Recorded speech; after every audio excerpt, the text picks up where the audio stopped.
it's about components, it's about making your code as organized, making your front-end code as organized as your back-end code should be.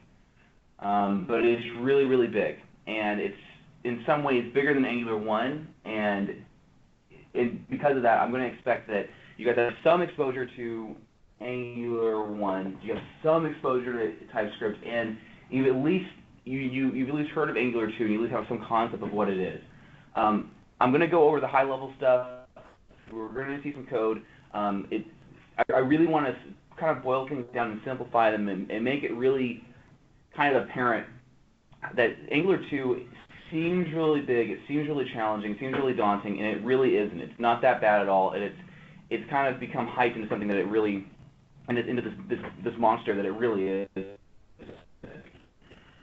But what are we going to talk about today? Angular 2 architecture at a high level. We're going to talk about what common Angular 1 and 2 concerns are. Like what makes Angular 2 Angular 2 and not another framework. We're going to talk about some common questions. I've actually asked friends here at the office, like, hey, like, what are some things you'd like to see in this talk? And I have blatantly ignored one of those things, which is RxJS, because that could have a talk of its own. Yeah, Chris is laughing, and he should be. But we're going to have some other things that they've kind of brought up. We're going to talk about ngCLI and how it is actually one of the most important things about Angular 2. It really is. We're going to talk about VS Code as an Angular 2 IDE, and I really recommend VS Code for TypeScript development in general, but I especially recommend it for Angular. And then there's demo application. And let me just actually drop out. Let's look at that really quick. So I wrote this really simple app like 2 days. It's called Bracketify. That's a terrible name. But originally it was actually started like a little bracket manager, and you could start like a comparison here and do everything.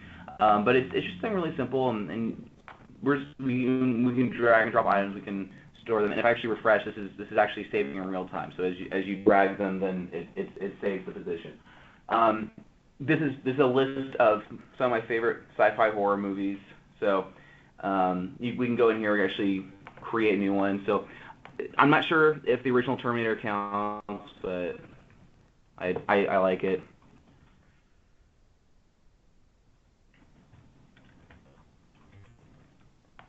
So we can create that, and it'll put it here on the list. And if we start the comparison, then you can kind of go through. It does I think it does like an insertion sort, a selection sort to kind of like figure out exactly. You need to answer consistently, but basically it'll go through and you can sort things. And say, okay, actually I like this one more, I like this one more, and then eventually go through everything and give you a sort of list. But if I give inconsistent answers, then it takes longer, obviously, because it gets confused. And then we can click on it and see some details, change the comments and save it, delete it. But it's very simple. I slapped this out in a matter of a couple hours, which is just really not feasible using a lot of other UI frameworks. So that's kind of the application we'll be referencing, and I'll show you how that works and how the routing works and how all of that kind of comes together. So let's talk about architecture. So at the core of Angular is this concept of components. Components really drive everything about your application. Your application is a hierarchy of components. I'm going to say before you can see this. It's really a hierarchy of components. You have your bootstrap component, which is kind of the root component. You can think of this as being your ng app in Angular 1. And everything is a child. It's a descendant of that root component. So you really have to think about taking things and decomposing them and turning them into these reusable pieces. So what makes a component? A component is really, it's like taking a template and a component class. You can think of that as maybe a controller in Angular 1 and slamming the two together and creating something that is this one, I don't want to call it a module because there is a concept of a module, but it's this one unit that you can transport in your application and redistribute. And this is this thing that you can put into your application and takes inputs, it sends outputs, and it's just this thing that you can put into your application. You can think of this as just being another element an HTML component. It's a Polymer component, if you know about that. You could also think of it as if you're like in web forms, right? ASCXs. It's a very similar concept. So, but what is it exactly? You have a template, which is your actual UI elements. You have the class, which really drives all of this is like your controller or your view model kind of slammed together. Then there's this concept of the injector, and I'm going to have a whole talk on this, so we'll get back to it. The injector really is a way to take your providers, these things you register that can give you a service, as far as DI, like dependency injection. A way to register providers will give you something, and then give those things to your component without your component explicitly telling it how to get it. So this is a very, very simple bracket demo, a demo component in this case. It has a selector of bracket demo, which means you can stick this in the page by making a tag that says bracket demo, and it says, hey, welcome to the demo. And then this foo abstract test service that will be injected, and we can just call say something on it. It's just an abstract class that has a method called say something that returns a string. And so we're able to set up a provider to inject into our component that will give us, and that's the important part, is that this is actually kind of Angular in a nutshell. It's our logic here in the component class. It's our template right here. It's a way for us to stick this thing into our DOM somehow, and then it's dependency injection. And we kind of look at this again. So let's look at how you would use this in the real world. So if you have like if let's say for example we had a list of names we wanted to render. This is basically the worst way to do it, but this is kind of a demo, right? So we have a demo list component. It has a selector of bracket demo list, and it has a template. And we'll get back to what this is. And we have another component that's called say name component, and it takes in a name as input, and has a selector of say name, and it just has a p tag here, and then just sticks the name that belongs to this component into its template. Also, you'll notice that I'm using template string syntax in TypeScript. This I think is actually an ES6 feature. So you have backticks, and then you can use both single and double quotes in here, and it's really, really useful. You can also use like string interpolation. So the point is that we have this demo component, and it has a list of names, right? Susan, Sally, Tom, Bob. And we have a template that is going to, all you need is like a for loop. It's going to loop through these names. And now inside of this here, we have this name, we have a name available. So it's going to go through Susan and Sally, Tom, and Bob, and in each say name, and we're going to send it a name. And that's what this attack is. Take name, find an input called name in this inner component, and stick this name value in there. So we're passing a string, right? I mean, these are lists of strings. And we're passing a string in here as an input string one, well, just name. And so we have a vertical list of Susan, Sally, Tom, and Bob. So now we're going to talk about modules. Modules are a way to organize those providers and components into modules that you can distribute. Every application has exactly one root module. Your root module is a way to bootstrap your application. It's the same as a regular module, including your module. A module lists the components that it wants to expose, and it lists the providers that it wants to expose, and it also lists the other modules it wants to import. And that's it.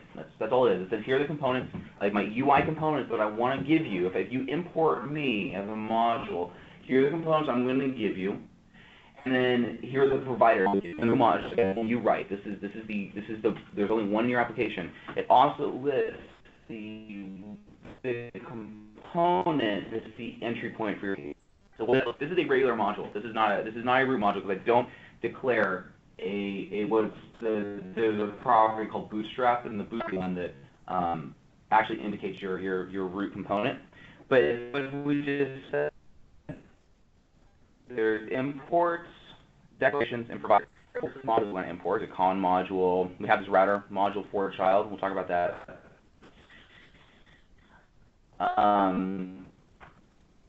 We have a component.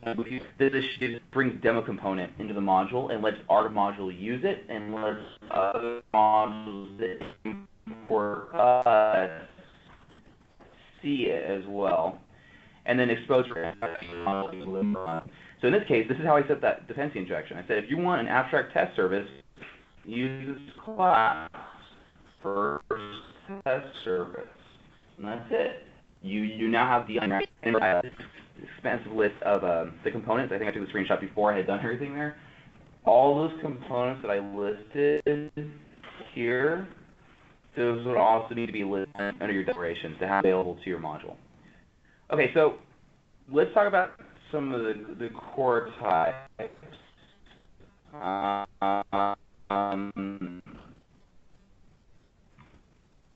Angular 2 has these core types that you have to know about. Are not that many. Again, it seems like this huge thing. But once you kind of mess around with it for a while, it's that. I think these are probably the only four types you need to know about in routing. There's some other stuff. There's maybe 2 or 3 more to think of that you'd have to know about.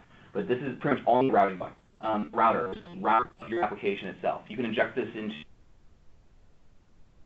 into your components and automatically wired up for you as a wire. It gets wired into your application automatically, which means that you can use the router in your components to navigate users' places. You have the activated route, which is the current route that your user is on. This has route parameters. It has the route itself. So if you needed to look at where the user was in your application, you could do that. You have the route, a single route, which is a route definition. That's the, and we'll talk about what that is exactly, but in most simple case, if this path wants to show in routing component really. And then we have a module, and that's used to create a module route, importing into your root. And that's confusing because you have root and route and they sound the same, but you're taking your list of routes and you're turning them into a module that one of your modules is then going to import, and that's going to provide all the providers and routing components and your routes to the application. Dependency injection. We kind of went over this quickly, but here are the types you need to know about. Injectable inject, opaque token, and provider. We've been looking at providers for a while now, actually, because we saw that when we wanted to provide that abstract test class, we created a provider. TypeScript used some duck typing goodness to figure out, okay, this object has the right shape for one of these types that a provider can be, so I'll accept it. But we say we use the type class you use to actually do the real implementation. But then there's these 3 other ones, and the top 2 are probably the worst named types in Angular 2. Injectable, because when I read injectable, you actually annotate a type, like a service with injectable. And so in my mind it says, okay, that means that this service is injectable. That's not what that means. If you annotate a service with injectable, it actually says that you can inject other services into your service. That's what that really says. It labels your service as something that Angular should inject things into the constructor. Then there's inject, and inject annotates a constructor parameter as something that is to be injected by a provider.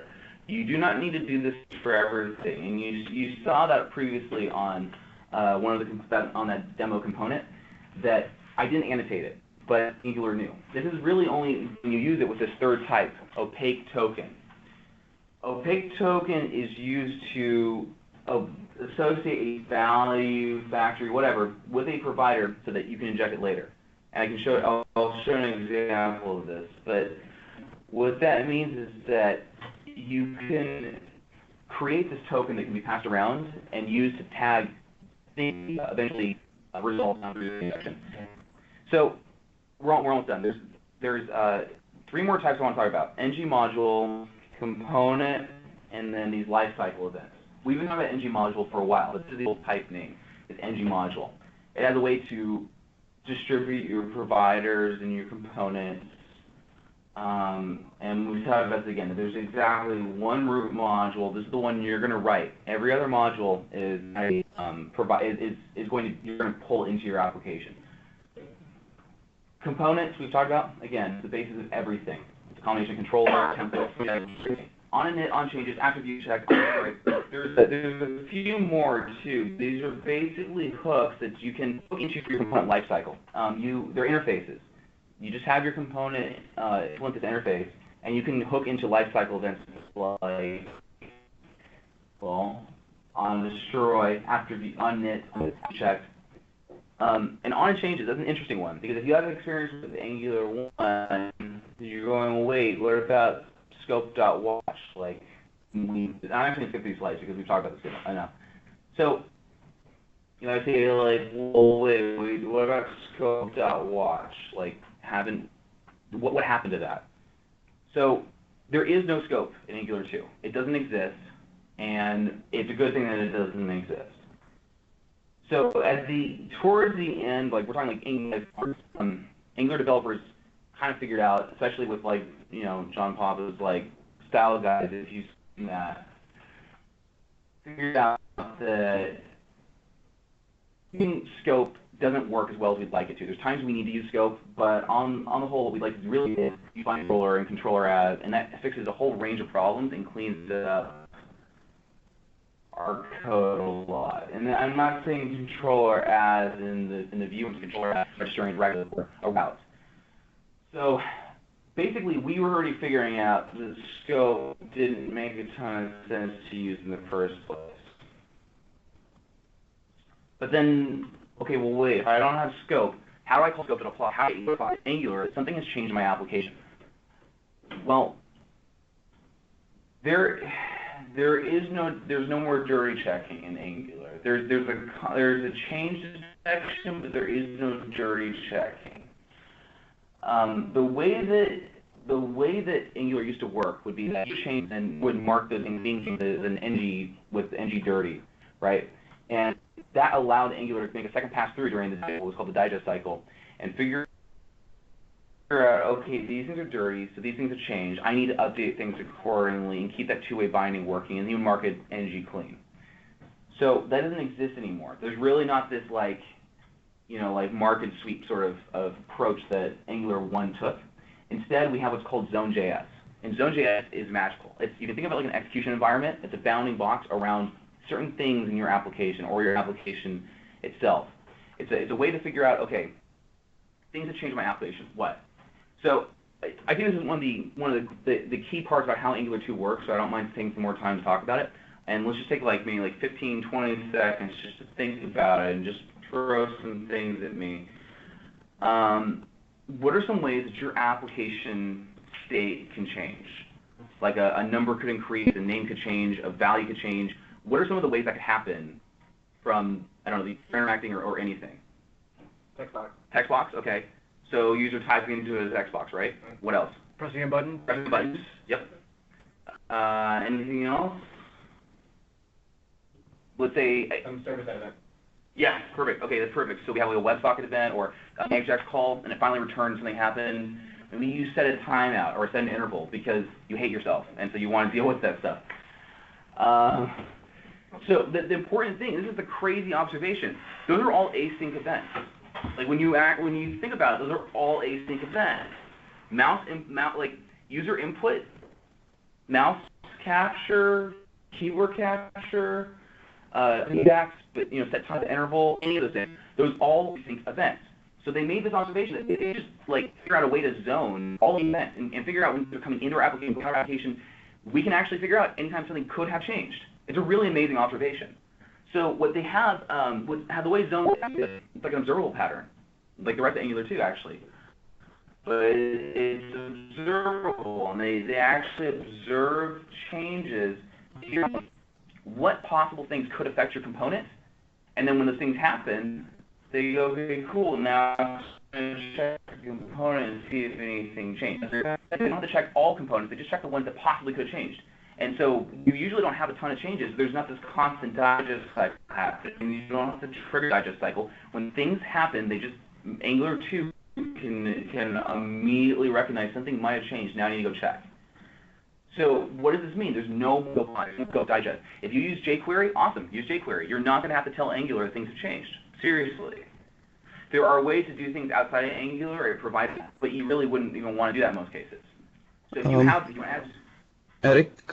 Yeah, go ahead. Yeah, hi. This is Varun. I just got a question. Actually, right now we are using Angular 2 in Builtin Bronze. So what issue we faced was we used jQuery. The UI UX guys, they gave just date picker according to their design. They gave us the jQuery date picker, but what happened that it doesn't apply to the Angular 2 properties. So what it did, we had to, Yeah, give me an example on that. Like jQuery date picker, what it means to do is it is explicitly changing the text box value, right? So component properties or class property we have assigned to that ng model, it's not getting updated. These things on ng on view init, and every time we are reinitiating all those jQuery clicked out. So we thought of to develop the directives, but we don't have like hands on those directives yet. So I'm just assuming that even the jQuery things will be captured by Zone.js. So here's the thing. There are exactly, and not triggering the right event. Then if it's not going to trigger, it's going to pick this up. Angular 2 is not going to pick it up. And the behavior of this also is dependent on the version of Angular 2, because I've seen depending on what RC you're on.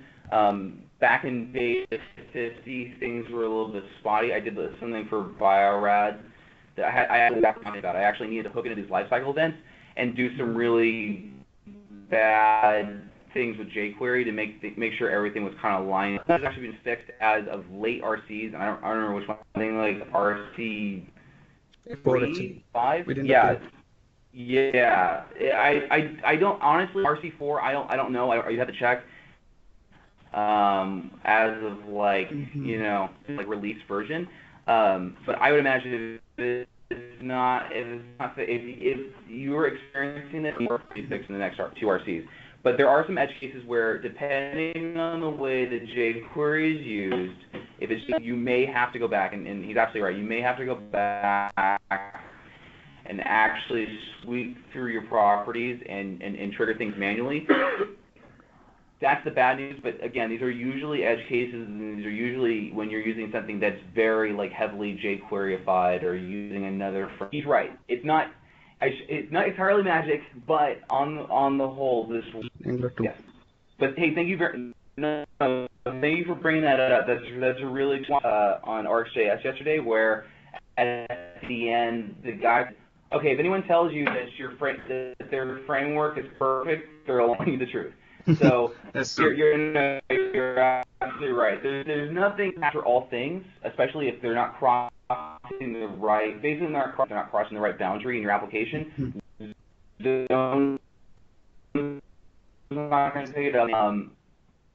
works the best when you're binding to not directly onto an element. I should also mention that.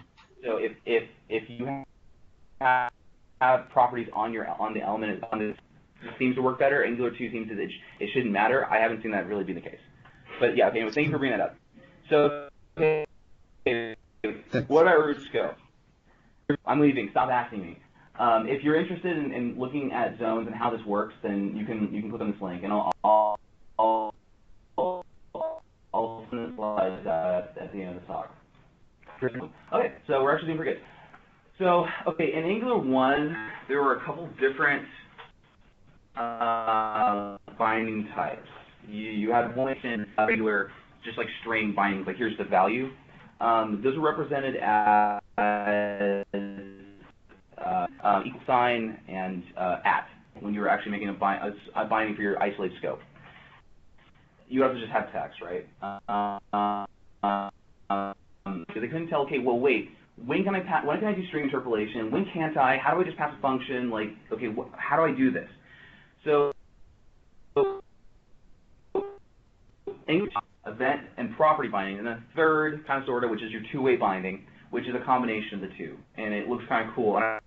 And because it's like it's like the square brackets with the parens inside, so it looks like a box banana. I think it's hilarious. But anyways, bar placement for your scope property when you're creating a directive. It's to get rid of isolated scope. So here's the hand waving. Just remember how I said new little hand waving on like Zone.js, and I got called out on it, so I'm going to do this again.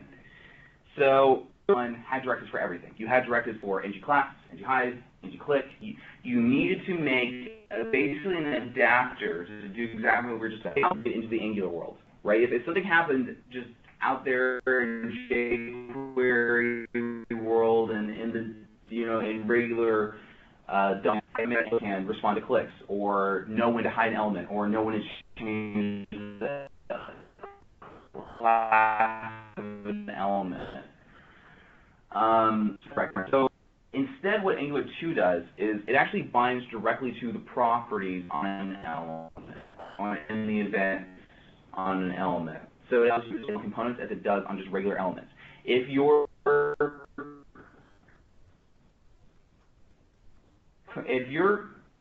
component is property, because of that, what that means is there's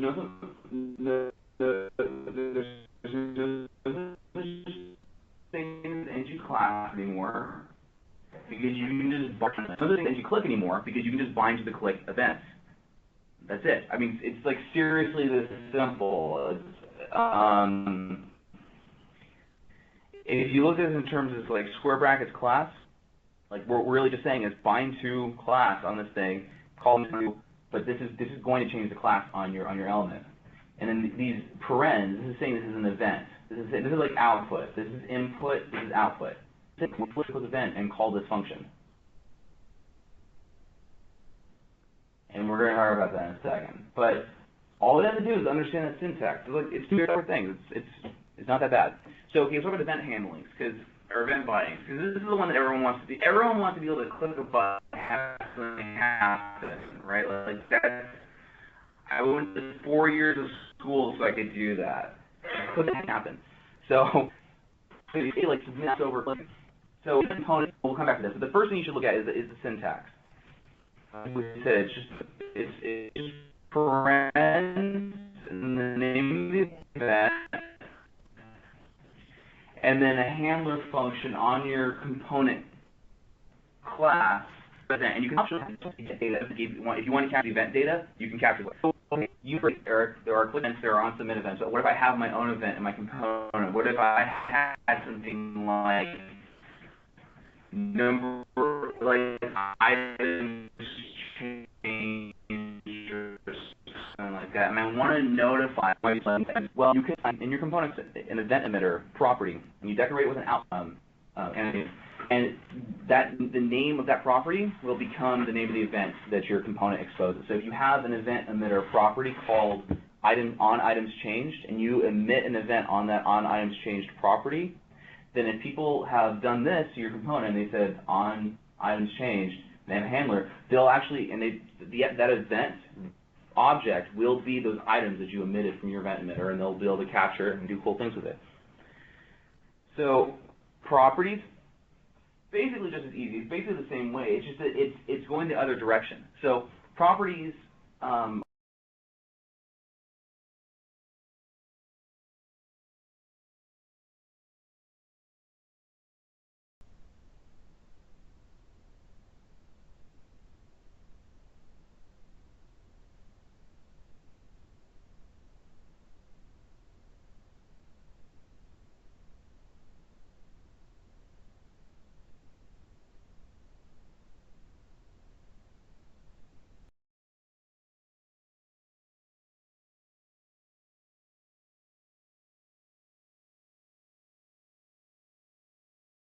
that could be anything. Event emitters go out, this goes in, this could be anything. Okay, I kind of lied. There's actually a third binding type. And here's the thing though. You rarely use this type. I'm sure that in the future they'll come up with some crazy use for this. But right now I can think of only two really good ways to do this. And if anyone has a third way, I'm sure there's a third way. I'm totally missing right now. But there's something called a template binding. And template binding is used whenever the directive is going to change the DOM somehow. So this doesn't happen too frequently. I can only think of really two cases that this happens commonly. ng4, ngif. Those are the most common use cases. There are probably some other ones that I'm not thinking of right now, but those are the only ones that you're really going to do that are going to like actually change the template, the actual layout on the DOM, meaning you're going to add or insert or remove elements. So it has the following syntax. Asterisk, name of the directive equals expression. So ng4 is probably the wrong one to start off on because it has a special syntax. Look at this. Star ngif equals expression. And so we're really just saying, like, if this is true, then show this element. If not, this element is not on the DOM. But that's the difference between that and hiding. It's adding the element, or removing the element, or showing or hiding the element. And those are two totally different things. And your expression is enclosed in quotes? Yes. Yeah. Because again, this is actually on an element. So you would actually have like div, angle bracket div, space, star ngf equals express. I mean, it's just another directive. That's it. It's the same way as like click or any of those other things we're looking at. Got it. Again, the only one you really think of ng4, ngf, and ng4 has a special syntax. This is let item of items, and then inside of each one you have item available. And we looked at that earlier. Okay, so let's talk about one of the cooler topics in Angular 2, routing. This is something that multiple people told me they wanted to see because routing in Angular 1, it can be confusing. There were a lot of terms. So, well, in UI router, regular Angular router, kind of limited. It's very straightforward though. UI router, which most people use, has a lot of options and it can get kind of confusing. Luckily, Angular 2 basically looks like a component router mixed with the UI router and simplified a little bit. So let's look at the fundamentals. Application routing is defined as a collection of routes. Okay, so your application, the way that your application routes, is actually a series of routes that are used to figure out, okay, when a user goes here, what component do I want to show? Okay, so that's the most simple route possible, and then it says the simplest route defines a path and a component, and that's it. If you go here, show this thing. Thank you. More complex routes might redirect to other routes. Serve as a parent or child route, just host child routes. They might even include parameters, like you might want to pass arguments to your routes. Routing is added via a module provider's type to the root module, and we'll see that in a second. That's kind of confusing. Basically, there's a class called, we talked about this earlier, route module. Route module has a method on it called, thank you, the static method on it called for root and for child. For root creates a module that's intended for use by your root app module, like your base module, not the route module, the root module. For child creates a module that's intended for a child module that will be imported into the root module at some point. So there's also route guards, which are used to determine a route can be activated, navigate away from, etc. It's a way to kind of poke into the user hit the back button, so what do I do? Or the user hit the forward button, what do I do? Other things, can they even go here? Where should they go instead? And then lastly, there are route links that can be created on the UI with router link directives. And there's other things too, like router link active, which is very useful. But this is basically your UI-sref and UI router. So it's a way to click something, go to a route, and pass some arguments. What does this look like? Okay, so on the left is a collection of routes, and I'm gonna run through this really quick. So on the left is a collection of routes. We have the base route here, which says, hey, if there's nothing intended, and this matches this path, then redirect them to the dashboard route. Okay, so now we're at the dashboard route, and we show this component, dashboard component. So, but then we define this path, items, that does not list a component, and that's really interesting. It's kind of like an abstract route and UI router, yeah, yeah, I know, and I know you're a fan of the abstract route. I'm aware. So here's the thing. It's kind of like that, but not really, because the thing is that there's no template. In an abstract route, you would probably have like, okay, I want some like to add some things, and then I actually add like a UI view inside there, so I can actually like start sticking the child, like the actual child states into there, right? So that's not this. This is literally saying if you go to items, I expect you to be item/compare, item/create, item/details, just items. But I'm pretty confident what you could do is actually say, okay, path items, and then have a component there that did all of that, and had another, I know you had another router outlet there, and then you could probably do a redirect to, and then the base one that you wanted to. So if they try to go to that base one, then it will create that base route and then redirect them to the actual one. So that would be the way of saying, hey, this is an abstract route, but it must go to one of these things. It wouldn't make sense to go straight to the abstract route. So the point here is that if they go to /items, and then if they go to /compare or /create or /detail, this is basically saying, okay, these are children of items. So if you type in, whatever /items into your... You guys haven't actually seen the application. Let me pull it up so you can, because you guys came in a little bit later. Okay. So this is the application, Bracketify. So yeah, there's /item/create /dashboard, Okay. and then like /item/compare. Looks like the home. These are my favorite sci-fi horror movies, Weekly Dubs, that's the list. /item/details, and then the ID of the item itself. Got it. Yeah, so that's how routing is done. So if I were to just change dashboard right there into items, will I 404? I think so, yeah. I don't actually know what would happen there. I'm not really sure. I might redirect. Yeah, so see it says, try to send you home, and then it doesn't know what to do at that point. Yeah. So, and that's the whole point, is that it's not a real route. It doesn't have a component, and the router goes like, I don't know what to show here. Cool. But again, you shouldn't be sending users there, and I think you can probably set like a default, like an otherwise route in the first, kind of like UI router does. All right, so let's hit that. Oh, by the way, and since you guys can see, that took me maybe 2 nights, like everything said and done. So, I mean, like 2 nights to write that, and that's also including the .NET Core server-side component, which at the end I'm going to send you I'll send the source and everything to people. You can check it out, and you can see like, oh man, ASP.NET Core is also really awesome. Okay. Leading edge. Right. The other thing though is that .NET, and just as an aside, .NET Core with ASP.NET with .NET Framework, totally feasible. I totally give that the seal of approval. .NET Core with ASP.NET Core, not as much. Things are a little bit weirder there, but I've actually really enjoyed working with .NET with ASP.NET Core with .NET Framework.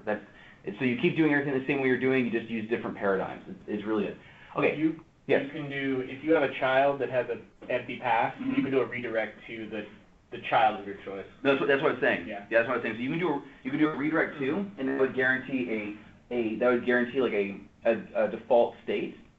But I'm saying you could also put in a component here. I'm guessing you probably put a component here, and then that would basically be an abstract route at that point. Can you only redirect siblings? Mm-mm. Okay. Anywhere. There's also, I didn't show you, with the relative stuff, you can say like // and go up. Oh, cool. Yeah, or like I guess / and go up. Yeah. Or / is like from here, or / would be from the roots. I mean, there's some really cool stuff you can do. Does it have any default route for the child, like item? Can I go to like that's what Chris was saying. That you could actually put a redirect. So you see how I have like redirect to right here. Mm-hmm. I could put a redirect to on this path and go redirect to item/compare, or redirect to ./compare. That'll work. Okay, so the last thing was this. I know, and I promised you at the beginning I was going to try to like make Angular 2 not as scary. Try to like reduce it and say like, look, dude, you're doing in Angular. You're really worried about like 3 things maybe. You're worried about dependency injection. You're worried about components.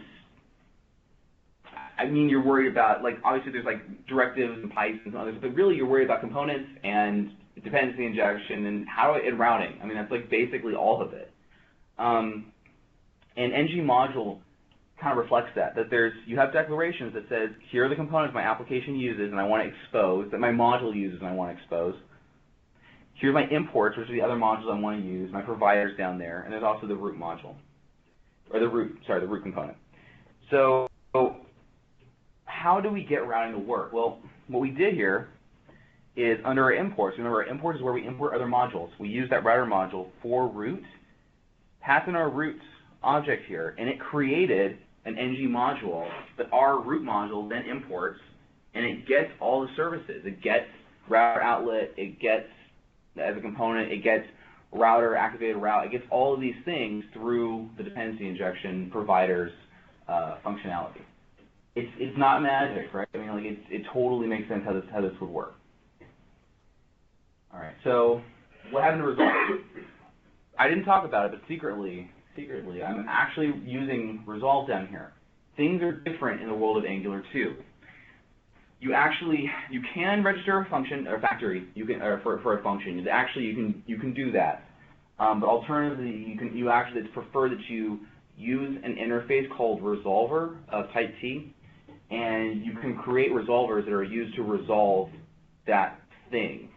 It will give you the activated route. It gives you the router. It's a snapshot of the router and the snapshot of the activated route, because in both of those, without going too deep, they actually have observables to get the params, because it doesn't know when those params are actually going to be available. So it actually wants us to kind of push that, and so you can make that change. It's really cool. It basically lets the component get the new information without it having to tear down the component and rebuild it. I think that's probably the main reason they did that.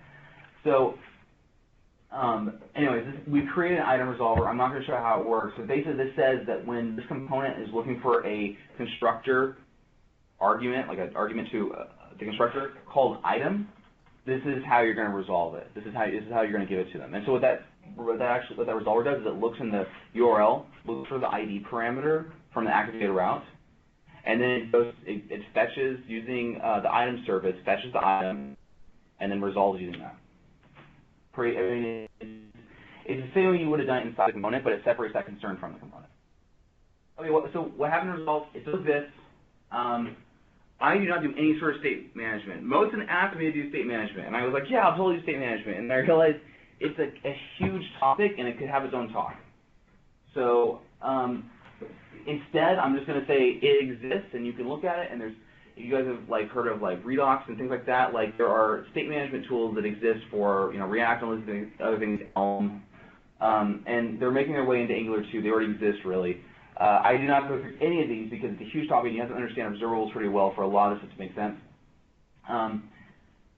But the point is that there is resolve. I don't know if I recommend it all the time. I think that there's a lot of cases where you can really just kind of define, okay, these are all the items from application all the time. If you want items, here is a factory that will call this service and give you the new items, or if you want cache, you can cache it, or whatever.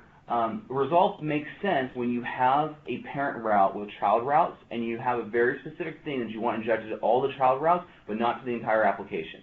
That would actually make sense in that case. Okay, and where can I learn more? Because there's a ton of information here. You can go to this link, and it will tell you about the router. And I'll actually say that Angular docs are fantastic. The tutorial's great, the advanced tutorial's great, the quick start's okay. The cookbook is the best part on the site. I can't stress that enough. If you get nothing out of the talk, actually look at the cookbook, because they tell you think cookbook, you're like, man, this is just like a series of snippets that someone's just going to copy and paste until their app works. Nope, it's not what it is. It's actually going through a lot of use cases and examples that'll show you, hey, here's Angular 2 in the real world, and it's really, really helpful. Okay. We're finally out of NG2, so thank you guys for being patient. Chris, 8 minutes, great. Okay, that's not as much time as I was hoping for. So, ng CLI is basically magic, and I'm going to burn through this. Here we go. So, ng CLI is one of the best things to happen in the Angular community ever. Yes, I am serious. So, what ng CLI does is it standardizes project creation, project organization, build running, basically everything that was a problem in Angular 1, where it's where the hell do I put my templates? Where do I put these things? How do I organize things? I put up gulp to do this. Wait, gulp or grunt or what the heck? What do I use? Broccoli? No, wait, no. So this really simplifies all this stuff for you, and it uses Webpack under the hood now. It used Broccoli for a while, now it uses Webpack, and Webpack is pretty excellent. There's some slowness on serving. It's not that bad. You're going to wait 3 or 4 seconds to refresh it. You'll survive. What about massive applications? Hopefully you'll still survive. There's still issues when it has to create a lot of fragments, and that becomes a problem. And it definitely is a problem. It means your live refresh is not going to go as fast as you'd like it to. That's the reality. I can't tell you with large applications. I know it slows down, but I don't think it'd be significant enough that it's like, oh man, like this is unusable, right? Even if it were unusable, I think you could, if you were like, I really have to use something else, you could potentially write your own build runner. You just wouldn't use ng-serve. You wouldn't serve from Webpack. You could potentially, if you actually absolutely had to do it, you could just follow the same conventions and write it in a way that was faster, and then, I don't know, submit a pull request or something. Right. So yeah, it's a big deal. I love this thing. It has made my life just wonderful. So here are the features. ng-new. You create a new project this way. ng-new, project name, boom, you have a project. And then you can tweak the settings for your project in either via the CLI or Angular CLI JSON file. It travels with your project, which means you do not lose your configuration. Go ahead. How do I get the ng CLI? You can get that from NPM? NPM, Angular-CLI. Cool. That is, yeah, so that's actually important to know, guys. There is an ng-CLI NPM package. It's not Angular CLI. You want Angular-CLI. If you just search ng-CLI, this is what's going to come up, so ignore that. Okay, ng-generate. So let's just say ng and then a blueprint and then the name of the thing that we want to create.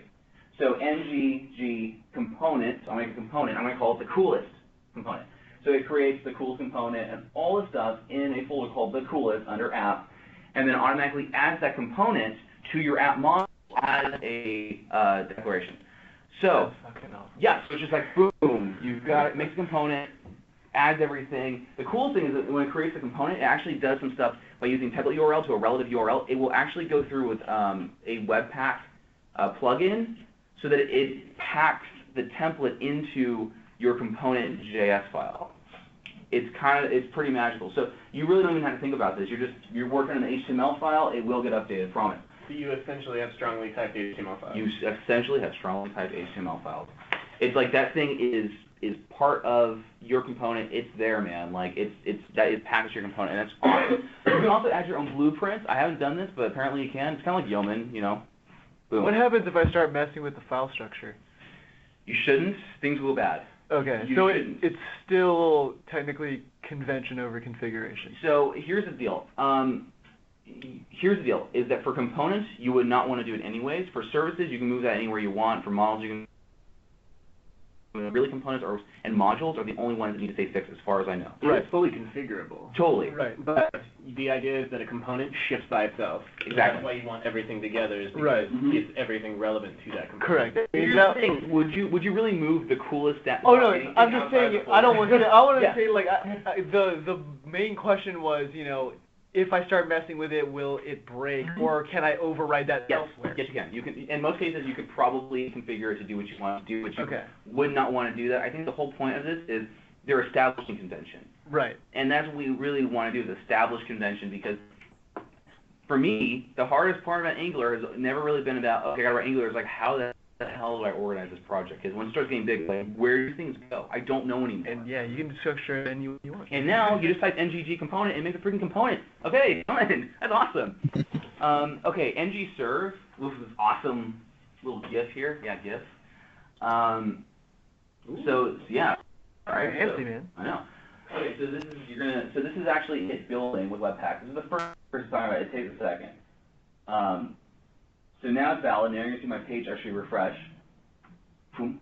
Right? Okay, so now I'm going to go ahead and type in something. Howdy. And we'll save. And you'll see now it goes, oh, it's invalid. And then you can see that's how long it takes to actually do the refresh, reserve, and then refresh your page. So it does a live refresh of yeah, it's a live refresh of your app as you're working on it. Nice.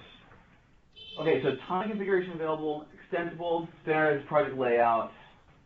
I mean, it's really, really good. We've only scratched the surface here, but it's very, very important. Okay, VS Code, also basically magic. Let's get this over with. VS Code is a text editor based on electronics. It's like Atom, but it doesn't suck. And I loved Atom. I was a champion of Atom, but we all knew deep in our hearts that it was really too slow. So VS Code is way faster, it's way leaner, it's from Microsoft. It's weird, right? It is the best, for me, the best environment for TypeScript and Go. It's also really good for Rust. But it is the best for TypeScript, and it is the best for Go. And I do both of those, so I love both of them. So, I'm not talking, when I say here's some cool stuff you can do, I'm not saying, oh, here in the world of VS Code, here's some cool things you can do. I'm saying specifically for Angular 2, and specifically for ngCLI, here are some tweaks you can make to make your life to make your life easier. The first thing I'd say is install EasyLess. And what EasyLess does is it just does a recompile of less to CSS on save. Nice. Why is that important? That is important, I went crazy here, because you see I got this like .css file. I hate CSS. I want to use less, right? So instead, just rename that to a less file, write something, save it, it'll generate a CSS file, everything keeps working as normal. It's okay to have extra files in there. And Angular CLI is only going to pick up the CSS that gets generated. So you can actually have less in there and use EasyLess to generate CSS from the less file, and everything will just keep working. It's really, really cool. I was doing that for this project. Does it ever make sense to, instead of Webpack, do the less compilation? You could. You actually totally could. You could, if you wanted to, you could probably install a plugin and tweak your Angular config to make that work. Totally works well. Is there a preferred approach? For me, I would rather just have the tooling do it because it's a small tweak. The second that you start making bigger tweaks, go to Webpack. You don't want to rely on the IDE for too much.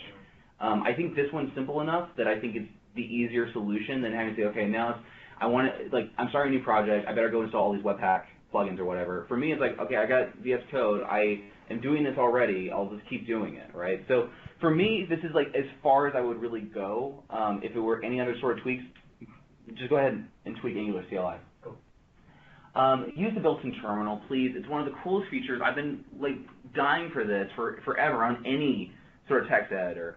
It's control backtick or control apostrophe. I don't know why, but on some computers it seems to be mapped to control backtick, and on some it seems to be mapped to control apostrophe, and I don't know why that is. But the point is that it will bring up a small terminal. You can actually create multiple terminals. You can get a drop-down of all the different terminals active in VS Code, and you can run stuff in there. And that's really useful for Git, and it's really useful for ngCLI. Last I'll say is that VS Code TypeScript support is excellent. GoToSimple is invaluable. It picks up modules really, really well. This is something that Visual Studio still struggles with. It also knows immediately when you have errors. I've actually seen that fall on its face sometimes. You just have to kill VS Code and bring it back up. It happens, right? Yeah.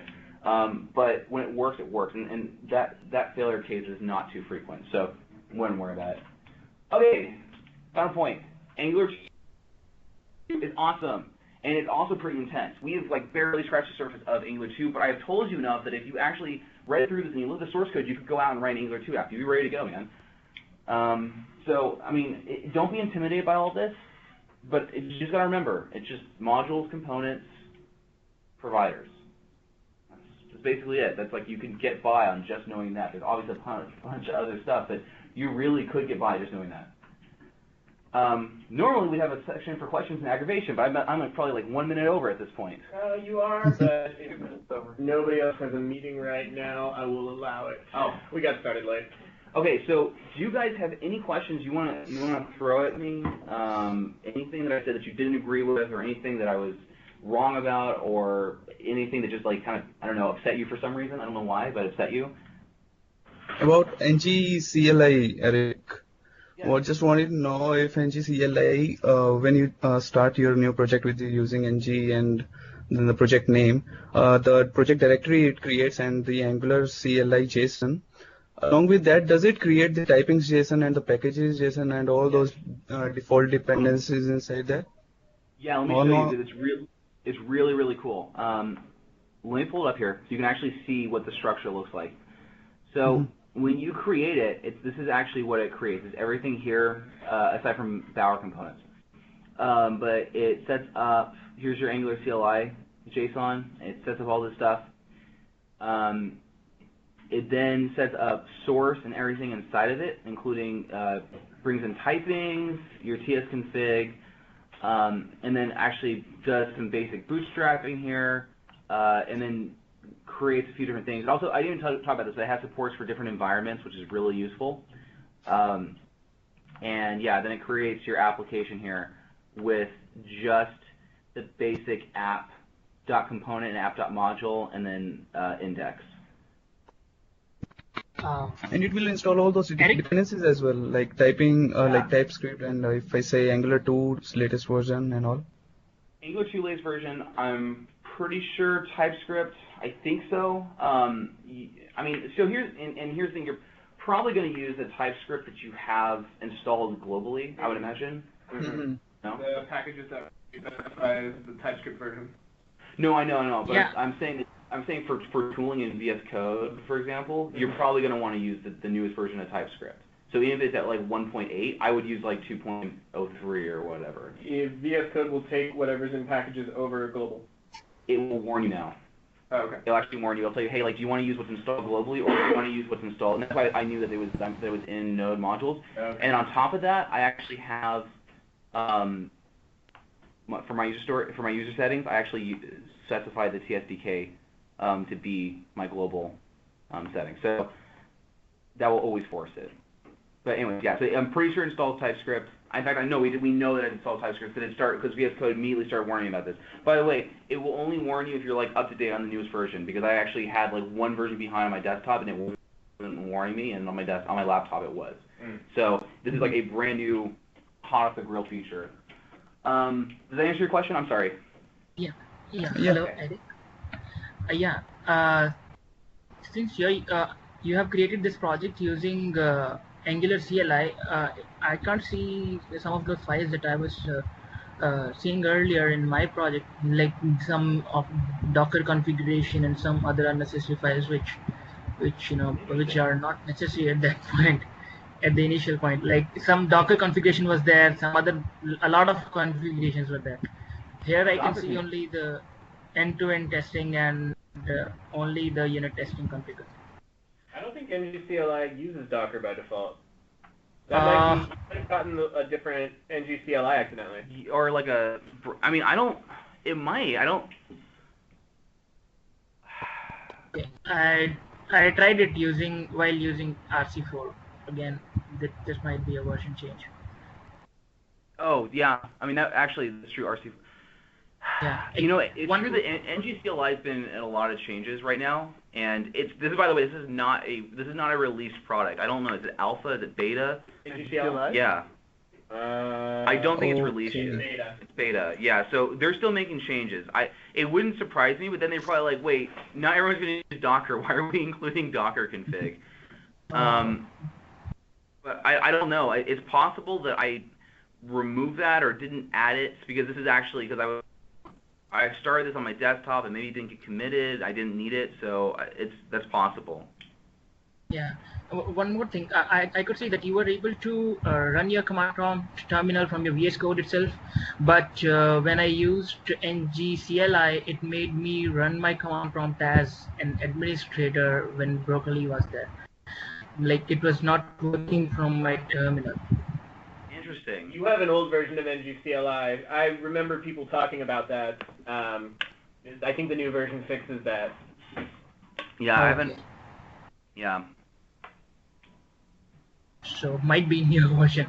So you don't get the errors again? No. And Chris is right actually that I tried using ngCli like a few versions ago, and I was like, this is really cool, but I'm not ready to like commit to using it right now because they're still figuring things out. And at the time, I thought it was a Yeoman clone, and I wasn't super pumped about it. So honestly, like I came in last version of ngCli, I probably only updated once. So do we have Yeoman generators for Angular 2? I'm going to guess you have Yeoman generators. There's got to be some Yeoman generators. They're probably not supported by the Angular team, but... No, they're not. Yeah. The CLI is meant to be the source of truth for all generation. Yeah, that's the thing. Is I imagine there's people who are probably making them. Okay, this is how I felt was that, like, okay, why are we creating another code generator for Angular? Let's just use Yeoman. The main reason is that there's you have an environment. Angular 2 is an environment, and part of that is serving and packing and all that stuff.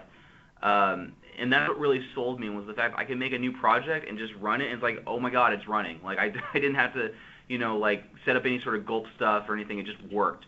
So I know it's kind of weird because you're thinking, man, Yeoman is like the established code generator, but I think for Angular it actually makes sense to use the Angular CLI. I talked to the Angular team about this too. The reason they built it is because they wanted to define convention. Yeah, and there by you using the CLI. One more thing I would like to add here, Eric. Yeah. Yeah, go ahead. With VS Code, yes, it is truly awesome. We can install an extension of John Papa Angular 2 TypeScript snippets. Yes. With that, we can have IntelliSense. Yeah, That you're is cool. absolutely right. Yeah, I'm using that. Yeah, it's excellent. It's right there. I'm not using this, but it is excellent. The reason I'm not using it is because of NGCLI. If I wasn't using NGCLI, I would be using this. You're absolutely right. Yeah. Because usually the main thing they're doing here is creating a component, right? Well, CLI does. CLI does that. Yeah, exactly. But you're absolutely right. If you're not using the CLI, use this. If you don't agree with me on the CLI, please use this. You're totally right. CLI adds the HTML as well. That's the great advantage there. Yeah. What is that? Yes. So, the same thing again. Same thing with the CLI. You're gonna get when you create a new CSS and all. Yeah, exactly. You're gonna get all that goodness. What about using Bower components with Angular 2? Because oh man, it sucks. Yeah, it's really bad. I really wish you wouldn't have brought that up, Chris. But thanks for derailing my entire talk.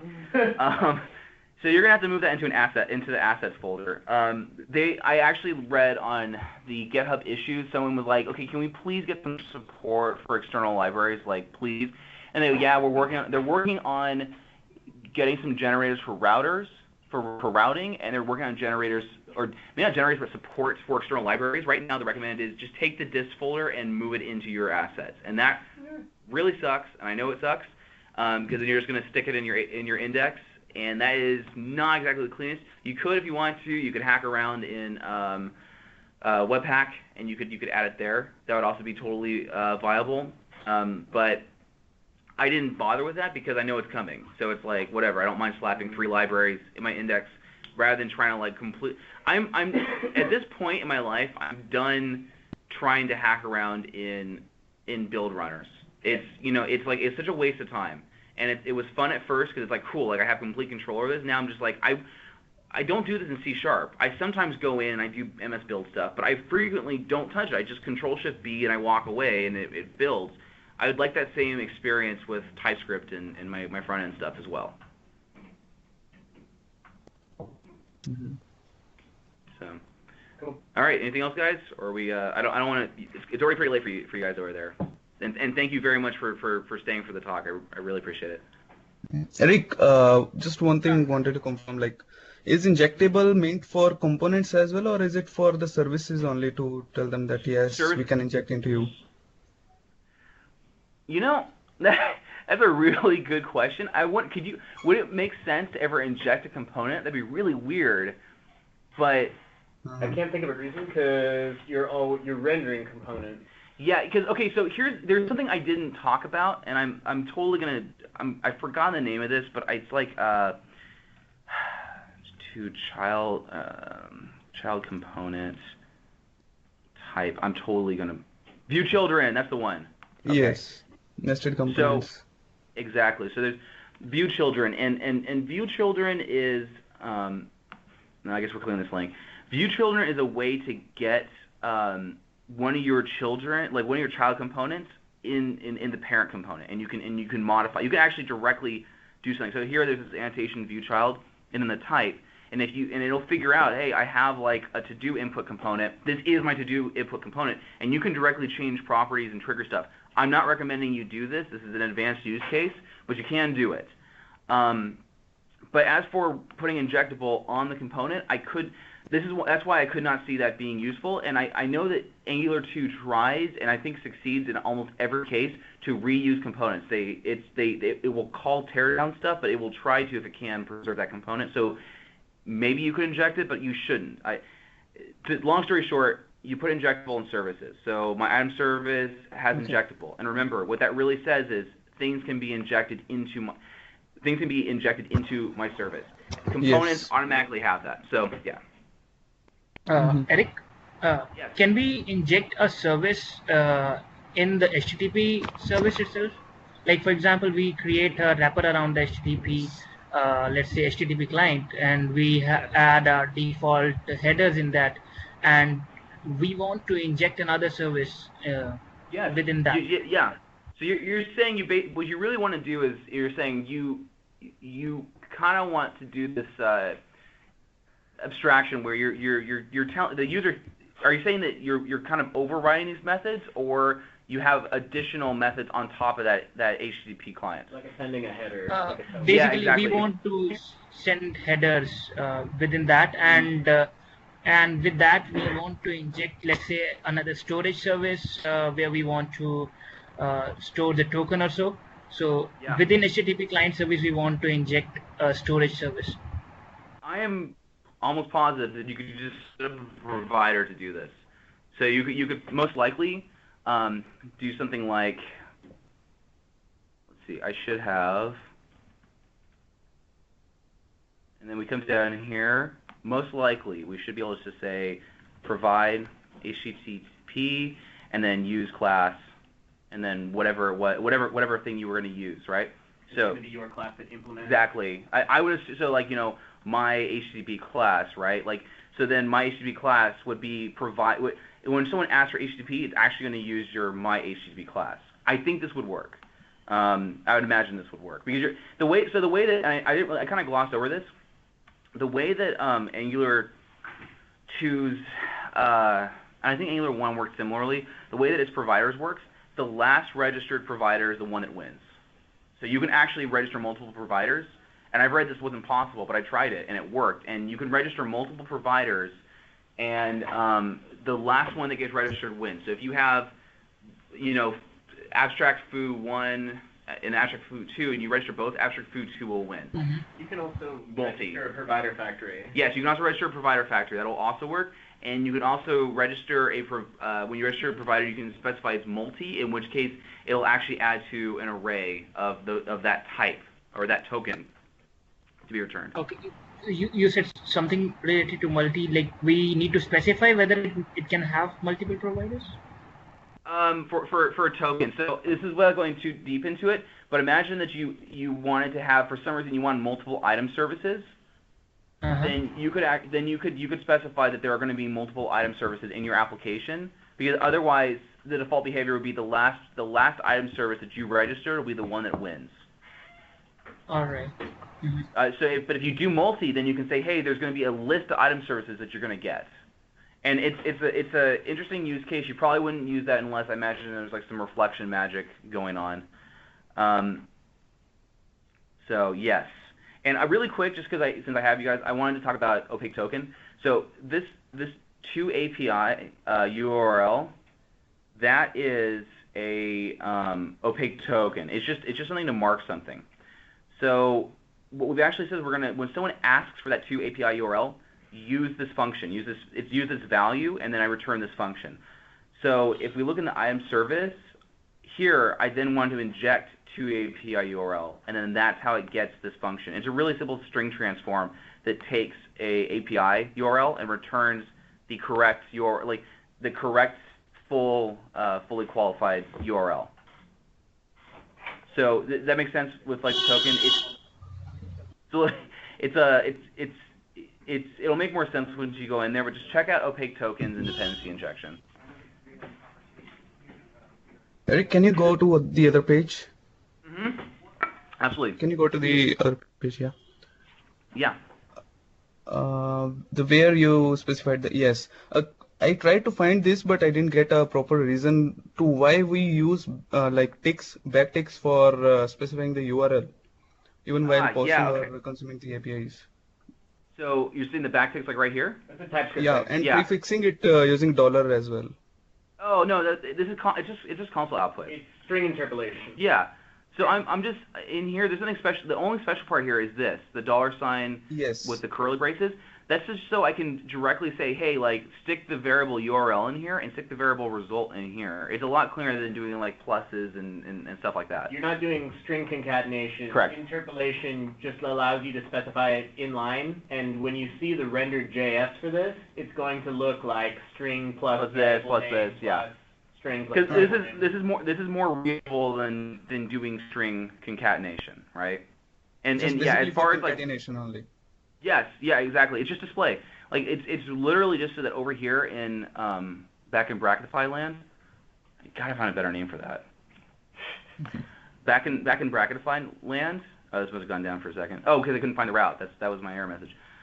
It's literally just so I can see that. So it's like, okay, I took the URL /item/all and then turned it to localhost 5000 API item/all, and it did that by looking at the environment setting for API URL and then sticking it in there. So it's a lot cleaner than just like trying to interpolate everything or trying to concatenate everything. C# This is really cool. Yes, it's magical. Yeah, this is really cool.